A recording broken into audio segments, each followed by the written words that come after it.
This exercise is popular, but doesn't really help beginner drummers. The exercise isolates each hand while playing a flam accent, starting with what the right hand plays, followed by just the left, and then combining both hands to play flam accents. Although isolating each hand might seem like a good idea for understanding how to clean up a rudiment like flam accents, the leap from one hand playing in isolation to both hands playing together is like showing the first and last page of directions for assembling IKEA furniture without any of the pages in the middle. Part of the reason there's a problem is because there's too much of a leap between understanding one hand in isolation to combining both hands together. So beginner and intermediate drummers who can cleanly play each hand in isolation will end up muddying up the rudiment as soon as they combine the hands. Another reason is because exercises like these don't help with understanding grace note timing. Perfectly playing the rhythms for this exercise will cause flat flams when you combine the hands together because you're practicing playing the grace note on the subdivision rather than right before the subdivision like when playing a flam. So instead of hearing a cha sound,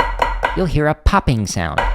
If you were to actually play the correct rhythmic interpretation for the grace note, it would be much harder to clean as a drumline. Ignoring the problems with grace notes, this approach may help some advanced students break down the motion and mechanics of short phrases in isolation. But I'd argue it's still better to learn complex music by slowing it down in context rather than playing each hand in isolation. For example, here's the right hand for a complex phrase, and here's the left hand. Knowing each hand in isolation doesn't really help with understanding how to play the composite rhythms to get this phrase. And again, it causes problems with grace note timing. For simple phrases and rudiments, I recommend starting with one hand in isolation, then gradually layering in complexity until you play the full rudiment. Here's an example of what that looks like with flam accents. The first line is what your right hand plays when playing flam accents. The next line adds a single left hand grace note. The next line adds another left hand, creating an accented flam on the left hand. Next, we add in one more left hand, and finally we end up with flam accents. After playing flam accents, the exercise slowly takes away one right hand at a time. So the next line removes this right hand, then the following line removes this right hand, then we remove this grace note, and finally we end up with just the left hand in isolation. Not only does this approach provide better scaffolding from each hand in isolation